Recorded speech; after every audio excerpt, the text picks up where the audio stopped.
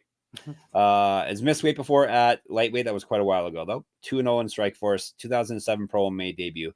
Fortune sight over Ayvazyan. He is plus 285. Took a deep breath and I said it right, I think. Ayvazyan, 14-1, 7 knockouts, 1 submission. He's never been finished in a fight. He's debuting here in Bellator, if it's even a promotion anymore. He's won 5 straight fights. It's not lost since December 2020. It's not fought, though, since December 2022. Used to fight at featherweight, regional champion, 8 years younger than Medeiros, another 8-year gap, minus 350. Yeah, I'm going to Ayvazyan here. I think this is a terrible matchup for Yancy Medeiros. Medeiros always been good with his boxing, right? Both combinations, he used to finish to the body really well. You obviously got to wonder where he's at following, a year off and a failed drug test and all that kind of stuff. Ayvazyan is another guy. I'm going back to back here. His judo is exceptional. And actually, I'm not positive it's judo. I mean, he's Armenian, so it's fair to maybe assume that it's judo. But my favorite part of this guy's game is that when he's in the clinch, and a lot of people, when you're watching clinch wrestling and stuff, right? You're watching the hips, you're watching the shoulders, you're watching whether or not they have the underhooks. If you're a close studier of MMA, watch this guy's feet. Watch where his feet are when he's trying to take people down, because he does some really crafty stuff in getting fighters to the mat in clinches and in back takes and stuff like that. It unbalances them. Sometimes it's stepping on their foot as he pulls them to the side. He's got a little Achilles trap he does that stops people from moving backwards, and then he elevates. He's got a lot of very fun stuff that he does in the clinch to take people down. And then, of course, on the bottom or on the ground, he's exceptional at holding people there. He's got really great positioning. He passes to positions where he knows he's safe and he doesn't overextend himself. He's one of those guys who would be way happier in a half guard where he can drop some ground and pound than mounting and worrying about getting bucked off. So especially against Medeiros, a guy who's older, a guy who's gonna tire, a guy who hasn't fought in a while, I think he's just going to wind up on the bottom, struggling to get up. And by the second round, you're going to see a shell of Medeiros in there. So, yeah, give me Ayvazyan. And he's not just pandering to Ryan. It's true. No, although I like Ryan. Yep. All right. Before we move on, that was not an underdog pick, but we do have underdog fantasy to tell you about. Underdog fantasy pick'em gives you a chance to win 1,000 times your entry. The NFL is back, baby, and there are a ton of special pick'em specials, special pick'em specials. No, just pick'em specials to get you started. You can now use specials and boosts on all flex entries. Speaking of specials, Gumby, do you have a special pick for us? Yeah, so we're getting to week 1 in the NFL, and I think if I'm looking around, I kind of like Caleb Williams on his higher than on his passing yards. I'm big in all of his wide receiver weapons out there in Chicago. I know he's a rookie, so he's a little risky to back a rookie, but I like Caleb Williams is higher than on his passing numbers. All right. You mentioned the team, so now I know who he is. Now I know who he plays for. I don't know who he is still. Sign up with our code MMASGPN. Claim your special pick and first-time deposit offer up to $1,000 in bonus cash. UnderdogFantasy.com, promo code MMASGPN. All right, let's talk about some people I do know. Some Bellator fighters. They actually have people on the card I know. The next fight, we got a Canadian in it, so I definitely know this person. This is a middleweight fight. Douglas Lima, Brazil. Aaron Jeffery. Spells his last name like I spell my first name. He is from Canada. 3 5-minute rounds, 185. Tell you about Lima first. The Phenom. He's way too old to be a Phenom, and he's fought 44 times. So 33 knockouts, once 33 wins, 11 losses. Once you've lost 11 times, you're not a Phenom. So 33-11 is the record. 16 knockouts, 10 submissions. He's been knocked out once, submitted once. 15-7 in Bellator, and he was the champion 3 different times. 1-4 over his last 5. Did win his last fight, though. That was back in May of 2023, though. Used to fight at welterweight, missed weight at welterweight. Hopefully not an issue now. He's at middleweight. Multiple championships on his mantle. Correct. I'm still wearing the shirt. Get the shirt. sportsgamblingpockets.com/store. Get sticky. 2006 Pro MMA debut. 2 inches of reach over Jeffery plus 120. So close one here. Jeffery, 14-5, 9 knockouts, 1 submission. He's been submitted once. 3-2 in Bellator. Loss over his last 3. 4-2 over his last 6. 0-2 on Contender Series. Do you remember who he lost to? Here's a tough one. 2 fights. Kai Ohio. Yeah, that's a tough one. And don't remember the second one. I do remember the Kai Ohio one, though. Yes, that's a tough. I want to say Kai Ohio was his second one, though. Okay, yes, I believe it was. Yep. All right, fine. I will get you the answer, everybody, because everyone's either knows or they're screaming at me. If the Tapology will cooperate, because I'm a Tapology capper, ladies and gentlemen. He lost to Kai Ohio, as you said, his last fight. That was back in 2021. First kick of the can was to Brendan Allen. So he had a rough go. Oh, damn. Yeah. That's brutal. That is a murderer's row if 2 people count as a row. So, yeah. Multiple championships on his mantle. Correct. Get this lovely shirt at our store, sportsgamblingpockets.com/store. Used to fight at welterweight, 2014 Pro MMA debut. 4 years younger than Lima, an inch taller, minus 142. So, slight fave. I'm gonna fade the Canadian. I'm gonna go Douglas Lima. A couple of things I like about Lima in this fight. First, I know that big run of losses in a row has everybody being like, "Oh, Lima's done," like just pretty much writing him off. He lost a wrestling match to Yaroslav Amosov, and you could say similar things about a lot of those other losses. It's like dudes who are bad style matchups for him as it was starting to get really hard for him to make welterweight. He goes up in weight to middleweight against it was Vanstines, right? Costello Vanstines. And yeah, I think so. Yep. I think he looked great at middleweight. I think this is like a good revitalization thing for the end of his career. I'll also say this, like even in those fights down at welterweight when he was not, clearly not his championship self anymore and was getting beat by bad style matchups, his kicks still have a lot of heat on him. Like when he throws to your body, like you're going to feel it. And now up at middleweight, he's probably bulking up a little bit more. Like I still think the power is the last thing that goes, right? That's always kind of the MO. And so like, I still think he kind of hangs there.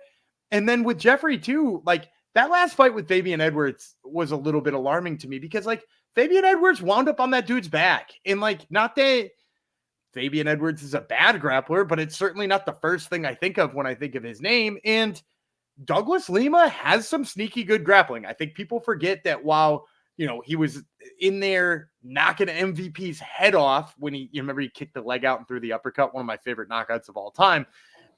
Like while we think of his hands, like he's got good jiu-jitsu too. So I'm going to trust Douglas Lima, the middleweight version of him, to sort of pick Jeffery apart here with the kicks. I like him even in the clinch. I think he's just going to be the better, more powerful striker here. Fading Canadians, always, every week, this guy with this Canadian hate. That's fine. Move on. We shall move on. Co-main event, no Canadians here for him to fade. Lorenz Larkin from the United States of America. Levan Chokheli, rhymes with broccoli from Georgia. 3 5-minute rounds. Not Georgia, USA. Georgia, the flag with all the white and red and the pluses on it. Crosses, pluses. Chokheli, 13-2 with 1 no contest. 10 knockouts on his resume. If you have choke or chalk in your name, you should be submitting people, but no. He's been submitted once. 4-2 in Bellator. He's won 3 straight and 4 of 6. Won his last fight via knockout. Used to fight at lightweight, 10 years younger than Larkin, an inch taller, plus 120.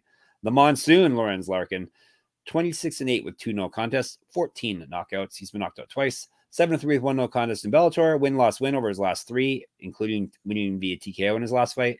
1-0 in PFL. Used to fight at basically every weight class. Middleweight, light heavyweight, heavyweight. Has missed weight at welterweight before, so keep an eye on that. 5-5 in the UFC. 4-0 with 1 no contest in Strikeforce. Strikeforce never die. Was regional champ as well. 2009 pro MMA debut, minus 138. This is when I was kind of surprised in the odds. I'm on Chokheli here. I think, Lorenz Larkin, I mean, obviously he pulled out a win in that last fight, but I feel like at this stage in his career, he's kind of been like a big knockout punch or nothing. You know, like he used to, I mean, he was always like a big explosive guy, right? And he was always a guy with knockout power, but it like seems like now he doesn't strike me as the type who's going to go out there and like win a fight that isn't exactly his style. And the thing about Chokheli is like, I really like, I mean, maybe this is the judo themed episode. Maybe this is Bellator : judo, not Bellator : San Diego. Because Chokheli, again, another guy, I don't know if it's judo or if he just like combines elements of judo with his Georgian wrestling, but like he works really well in the clinch with like hip throws. And, you know, not only that is I like he's got like a very simple little jab and he throws a good straight and mostly just stays smart on his feet and is staying away from big shots. And like, you know, you mentioned he had a knockout in his last fight. It was a mean front kick. He's got like, you know, kind of surprising power and kind of surprising strikes once in a while. But like against the guy like Larkin, I like his fight IQ enough to be like, well, I'm just not going to have that kind of fight where like every time he winds up on a strike, and Larkin does kind of have to wind up on a strike now, you know, like to get the same level of power he got 8 years ago, he like has to put a little bit more of his body in it and you see it coming a little bit quicker. And so like, I think if Chokheli is as smart as I think he is, he just backs away every time that happens and then like jabs him a couple of times until he's frustrated and winds up in the clinch with him, which will be a mistake. So I like Chokheli. I hope he stays away from those elbows in the clinch that Larkin likes to throw. And I'd like him to be able to do that. So give me yet another very small dog. Shock Judo. He needs a judo nickname like Mac Judo, Judo. Mac Judo, Chalk Judo. Ayvazyan Judo. Yep. Or Jora Judo would have been better. Yeah, I should have done Jora Judo. Jora Judo. That works. All right.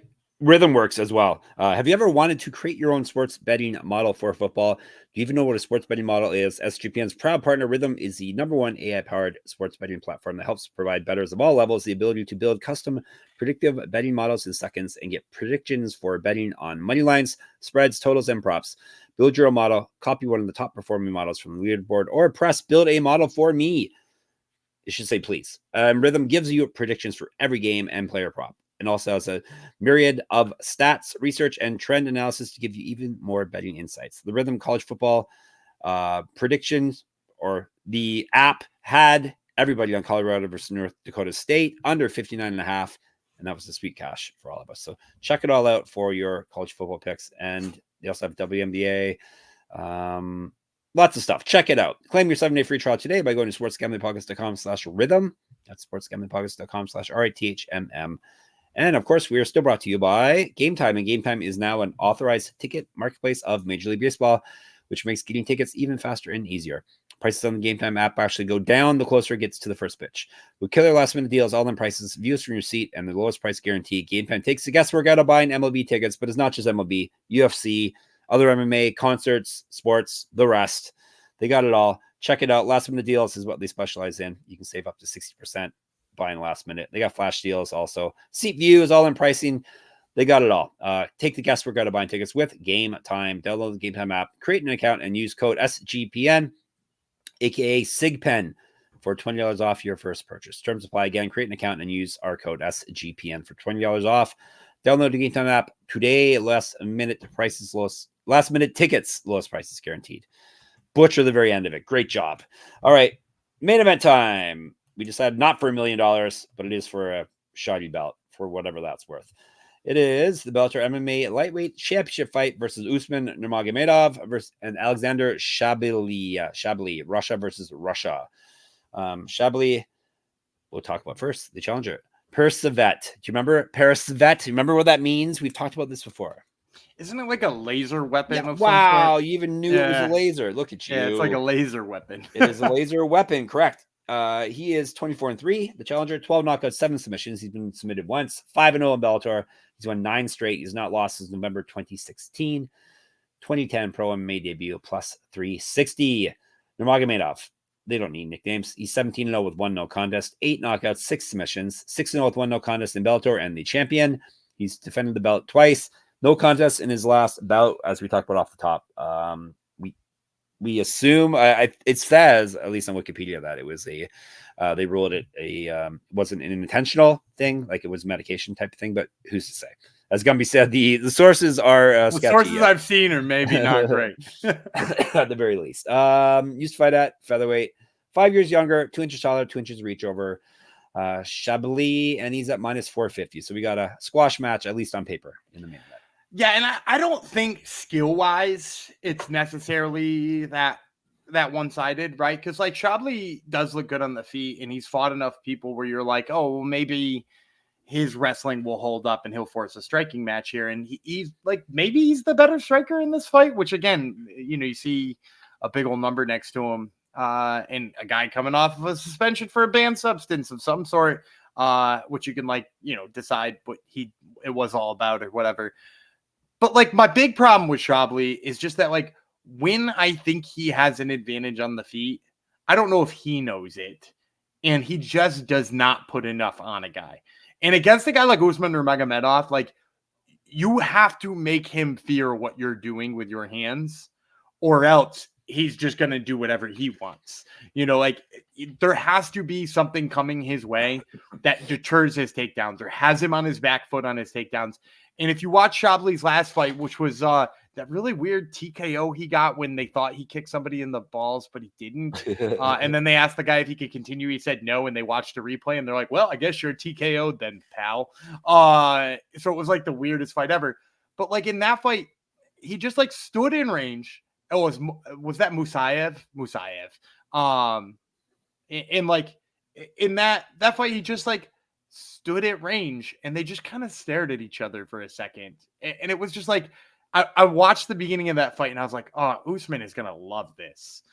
This is just going to be exactly what he wants. So, I think Usman probably lands a whole bunch of takedowns. I think the fact that strikes aren't coming back his way might mean he'd get comfortable on the feet too. Like, the reason the odds are where they are is because, first of all, his last name is Nurmagomedov and his first name is weirdly Usman.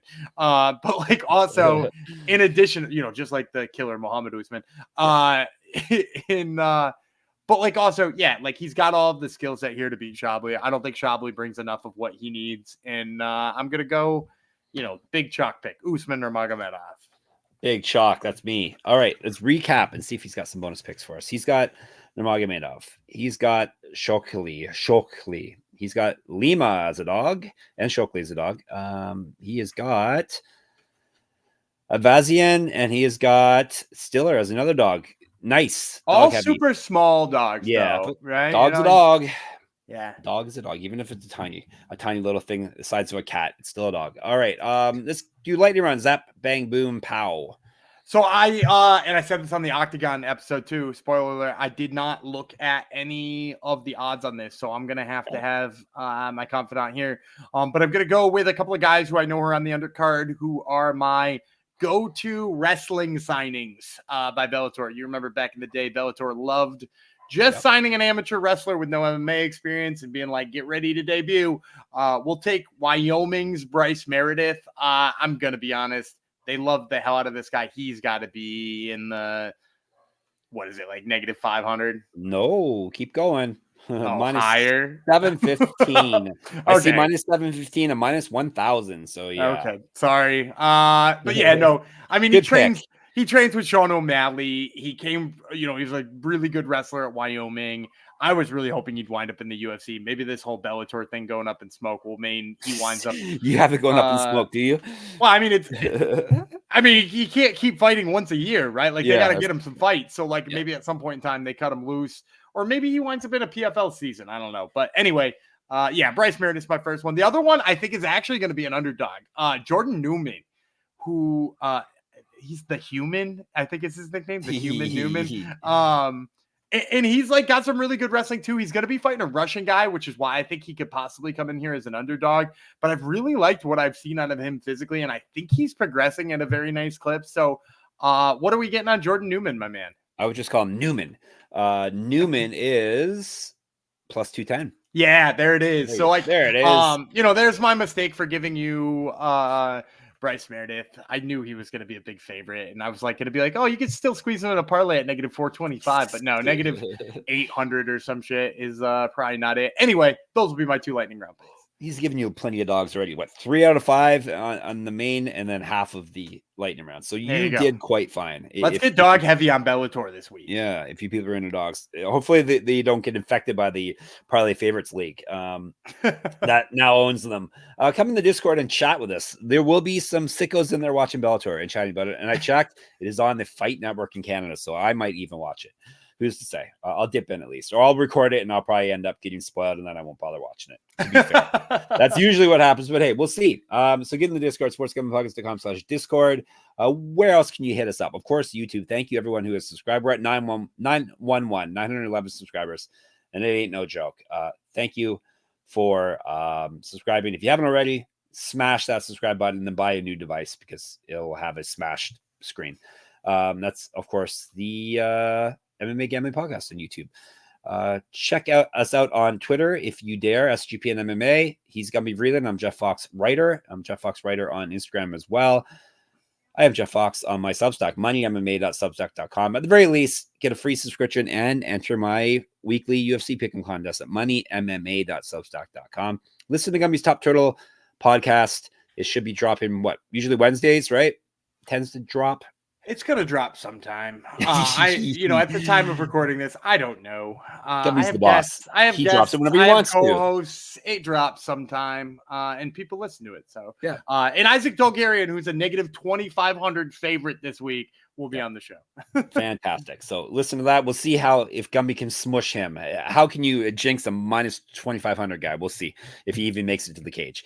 And of course, sportsgamblingpockets.com is where we can be found. sportsgamblingpockets.com/store, sportsgamblingpockets.com/Patreon. Gumby, take us out of here till tomorrow. All right. I'm Dana Gumby Vreeland. He's Kid Jeff Fox, and we will see you tomorrow.